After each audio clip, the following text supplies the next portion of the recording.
amati mbégteeg bànneex di ànd ak yéen ñu teewlu ci 5M TV Sénégal jërë ngeen jëf. jërë ngeen jëf ci teewlu bi mbokk internet yu 5M TV Sénégal. Badara Gadiaga daal dinay àddu ci loi bi nga xam ni conseil constitutionnel daal dina koy fësal dem ni àndu ci mu ni daal dinañu koy saaga daal dinañu koy tëkku sax ni dañu koy faat ginnaaw la mu doon wax kon ci bile loi mu mel ni kon ku nekk ci dëgg doo daw benn yoon kàddu yooyu la yëkkati tey kon mu ni ànd na ci te bég na ci dogal bi nga xam ni conseil constitutionnel jël na ko ginnaaw rôle bi nag lañu ko doon xaare ndax wàllu état de droit ak démocratie fii rek la neexee kon fii rek la ñu bëggoon ñeel kon ku jégi li ñu am tey ak société civile bi ginnaaw taxawaay bi ñu bëgg mooy rek kon daal di leeral mbir mi xool ko bu baax kaaraange ga ca war ak lépp la ca warloo itam ñu daal di koy fësal la Ousmane Sonko ak Bassirou Diomaye Faye yoon daal di leen di setal loolee Madiambal Diagne daal dina ci addu lu soxal nag jëm ci wàllu ordonnance non lieu bi nga xam ni addu woon nañu kon rek ñeel ilimaanu jëwriñ ñi di Ousmane Sonko ak njiitu réew mi di Bassirou Diomaye Diakhar Faye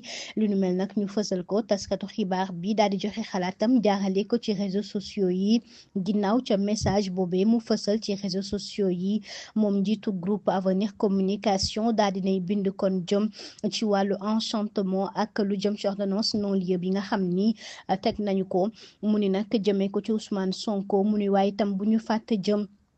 ci depuis non lieu bi maanaam kon mën nañ ko saytuwaat saa su nekk bi lee xibaar sax kon jëm ci wàllu yoon mën na nekk loo xam ni kon ñu ni dañ ko tegagum rek waaye am na loo xam ni kon mën nañu ko seeti rek ba gis leneen muy ay kàddu Madiambal Diagne dàq bi nga xam ni conseil constitutionnel dàq na ko jëm ci bile loi nag mu mel ni Juan Branco àdduna ci ndax mu ni loolee dana tax sax ñu daal di topp kii di Macky Sall ngir rek daal di koy tëj ci ginnaaw ay waxtu kon bi conseil constitutionnel bu Sénégal daal di waxee ni àndul kon ci bile loi interprétative jëm ci amnistie bi fi amoon ci atum 2024 bi avocat bi layel Ousmane Sonko àdduna ci réseaux sociaux yi daal di wax ci dogal bi nga xam ne jël nañu ko mu ni ab yoon lañu ubbi ngir rek daal di kon topp kii di Macky Sall moom mi fi nekkoon njiitu réew mi mu ni kon loolee dina tax ñu daal di dem ca cour pénal international ginnaaw gi topp ko moom Macky Sall ngir bu ko defee ñu daal di koy teg loxo jëm nag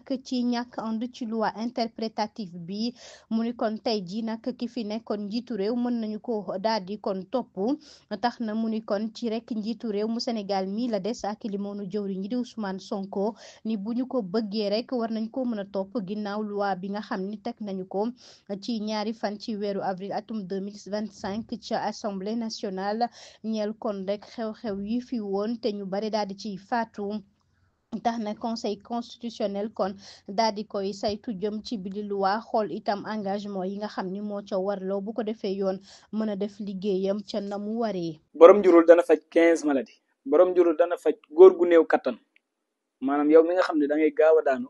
di néew kattan garab bi da koy dindi da koy éradiquer ba mu faj ba mu jeex tàkk sa yaram di diis nga amee ndoxam siti hémorroïde ballonnement diabète tension prostate infection bëdi lëndëm ndigg luy metti tànk yu metti tànk yi xar yooyu yëpp garab bi da koy dindi même prostate ak infection yooyu yëpp da koy dindi bu dee pommade bi nag day rëyal awra